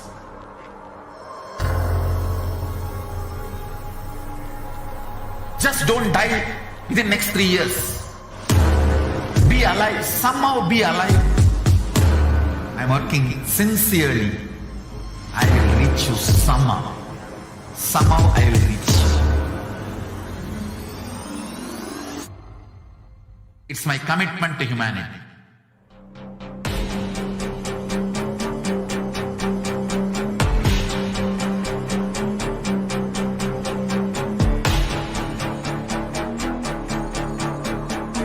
Just don't die within next 3 years. I will reach you wherever you are, whichever corner of the world you may be. I will reach you with enlightenment. You manifesting the space state, powers, being Paramashivam.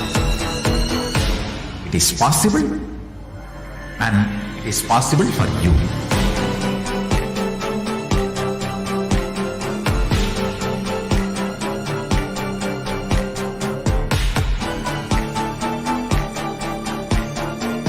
Paramashiva will reach you with enlightenment science. I know he is going to do the job. Just be alive for next 3 years. Nothing else.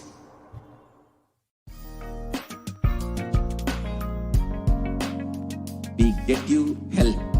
We get you ability to build beautiful relationships in your life. We get you direct spiritual support, and we make sure you become wealthy.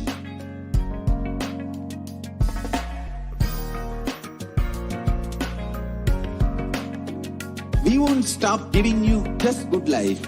We will literally not stop till you live enlightened life.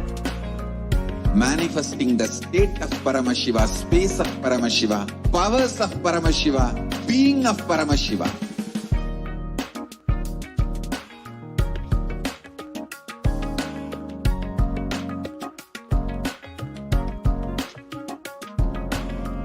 Whole world should become Kailasians. I want the whole world to know Hindus have something great to contribute to the world.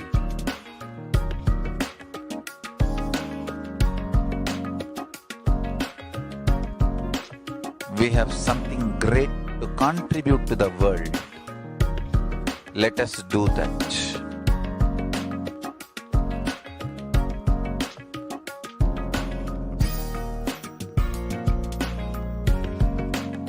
Kailasa is proper customized spiritual service helping you to identify your root patterns of suffering. We have perfected the science of helping every individual from every cultural, religious, nationality background.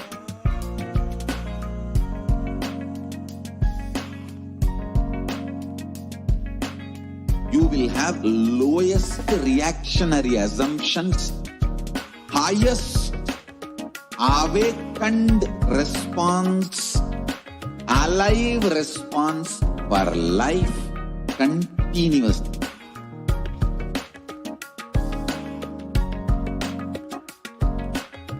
Kailasa is enlightenment ecosystem, literally enlightenment itself in your own home, wherever you are. Proper customized spiritual service helping you to complete with your life negativity. Withdrawal from life, self-hatred, self-denial, self-doubt, so much of tiredness, laziness. We can support you aligning your diet, your attitude, your aptitude, your understanding about life. We can help you with everything.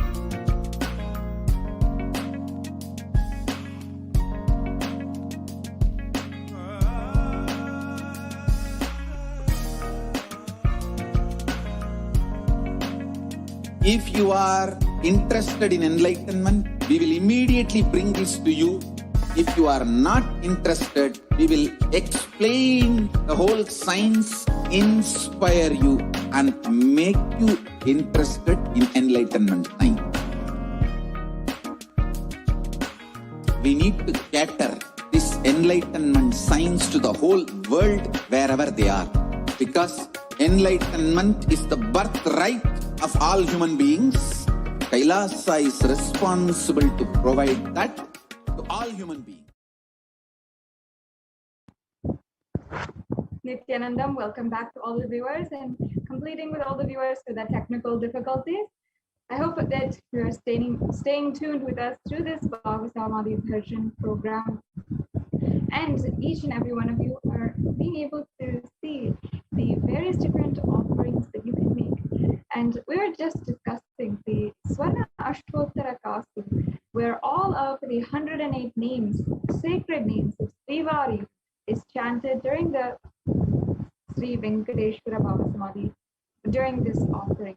So in this offering, a gold coin is offered, and the gold coin has inscribed on it all of the 108 names of Srivari.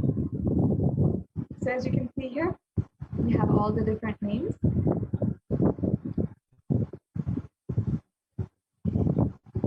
And you can offer this offering in various different levels as well, as per your comfort and how much you want to do, as per your devotion and comfort. Yes, we can go on to the next one.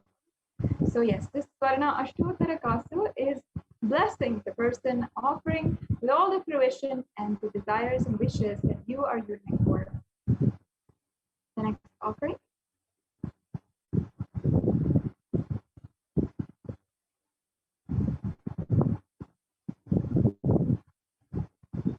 The next offering is this Swarna Tulasi Patram, and beautifully it is referenced. The Supreme Lord is causelessly merciful upon his devotee, so much so that even the poorest of men can offer him a little water and a flower in devotion and thus please him. This is due to the affectionate dealings with his devotees. You can offer a tulasi with pure love to receive his grace forever.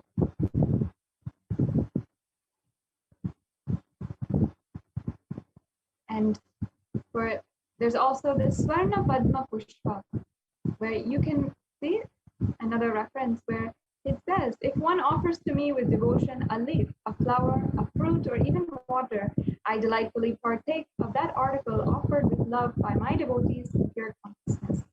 So you can offer the gold flower to last eternally in oneness with the avatar. And there's hundreds of scriptural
What I mean by the word Kailasa, listen intensely.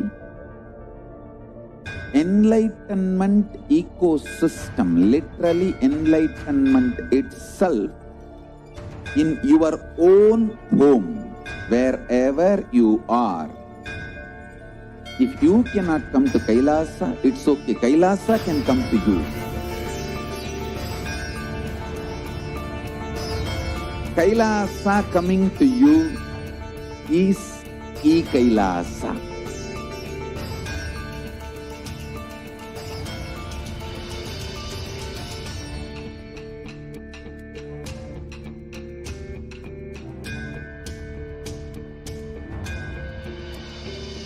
I will revive Hinduism. I am a Hindu revivalist, not by any revolution, but by evolution.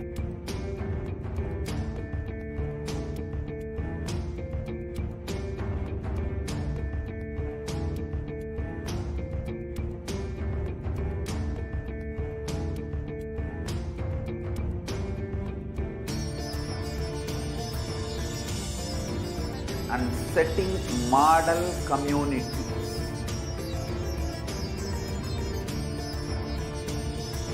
Kailasas, enlightenment ecosystems, Sarvanya Peethas all over the world.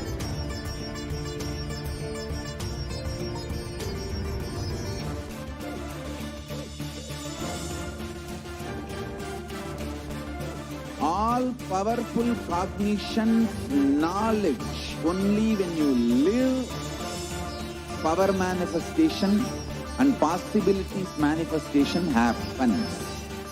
This is a fundamental truth.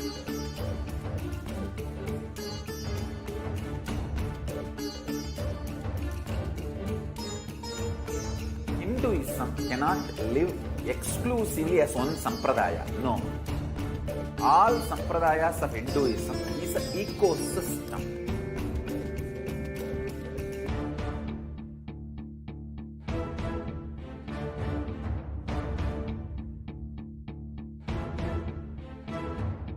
So don't keep quiet thinking that if one sampradaya is attacked, only that sampradaya is going to be affected. All of us are ecosystem.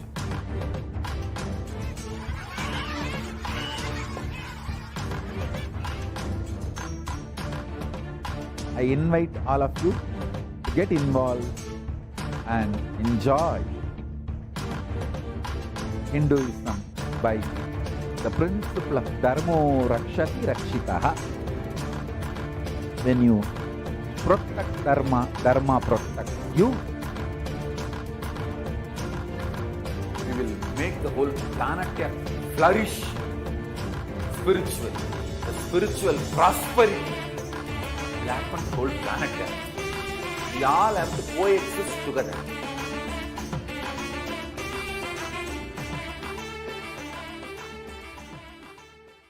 Just be alive for next 3 years. Don't die within next 3 years.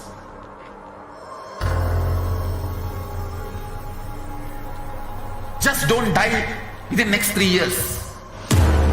Be alive. Somehow be alive.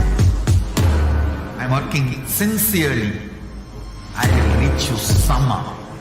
Somehow I will reach you. It's my commitment to humanity. Yes, once again, completing with all the viewers for the technical difficulties. The next offering we have is the Medki, the offering of the toe rings, the golden toe rings of divine lotus feet of Bhagavan Sri Venkateshwara, and you can offer this Medki as well. Yes, we can go on. And this offering is one of the abharanas that you can offer to Bhagavan Sri Venkateshwara, the golden Medki. And in all of the Puranas and the different scriptures, it's described how offering the gold abharanas to Bhagavan Sri Venkateshwara, as he is the most richest, most abundant, and all of his blessings manifest wealth in your life. The next slide, please.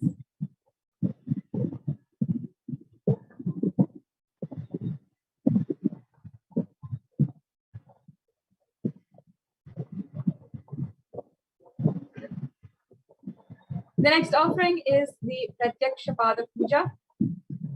And in this offering, you will be able to offer to the feet of the Guru the most precious offering.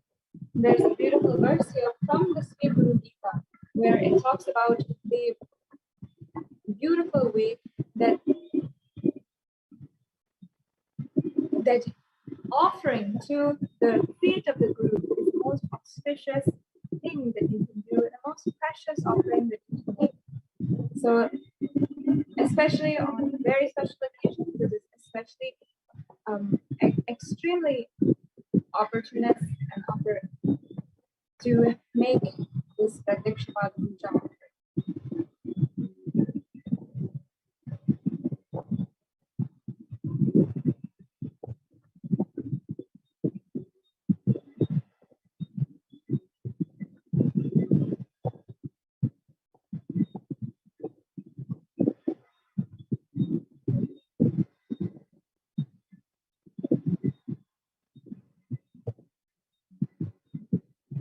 So the next offering we have is the Vasma Seva. This Vastra Seva is an offering to the feet of the Guru, and you can offer this sacred cloth in order to be bestowed with the most ultimate protection and the best blessings of the Supreme Consciousness.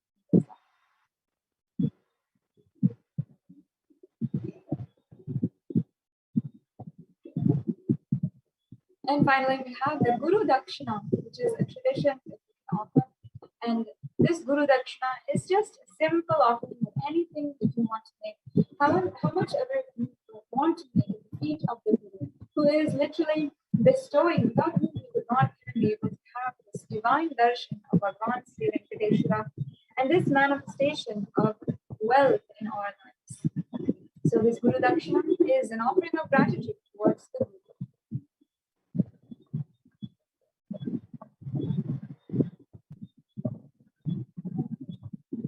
Finally, we also have the e-Kutti donation, which is a general donation. And in temples, in all the Kutti, which you can offer just any amount that you want to offer, whether it is just $1 or even $20, how much ever you want to make.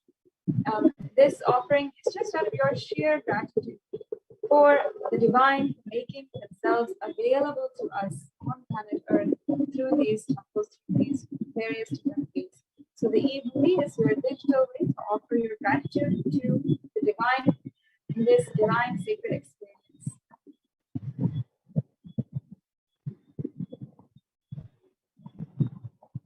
So here we have a summary of all of the offerings that you can make, the e-Bhumi offering, the Nilavu Draupadi, the Sankalpa chanting, the Swarna Padma Pushpa, the Swarna Tulasi Patram, and Pratyaksha Puja and Vastra Seva, as well as other offerings. And you can always make any one of these offerings as well, every which one that you'd like to make today.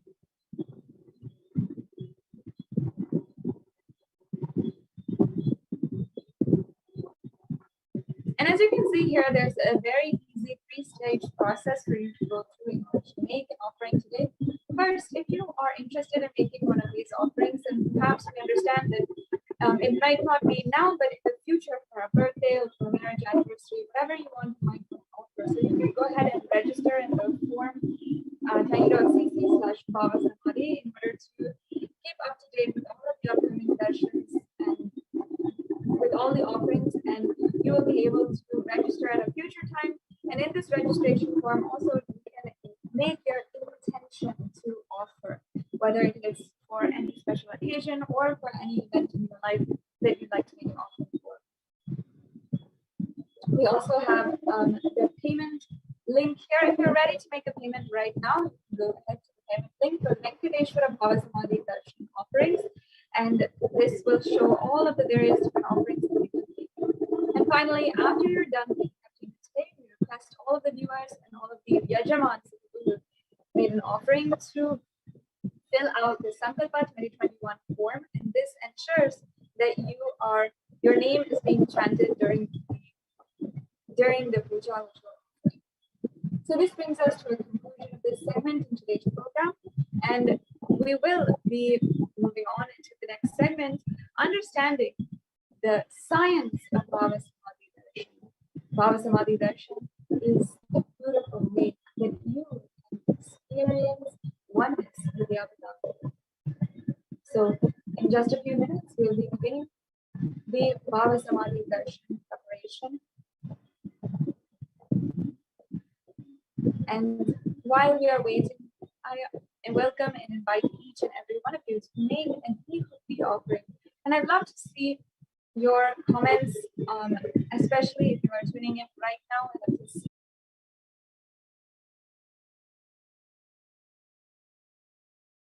So many different temples, so many thousands are celebrating in Kailasas across the world. And I hope that each and every one of you have had the most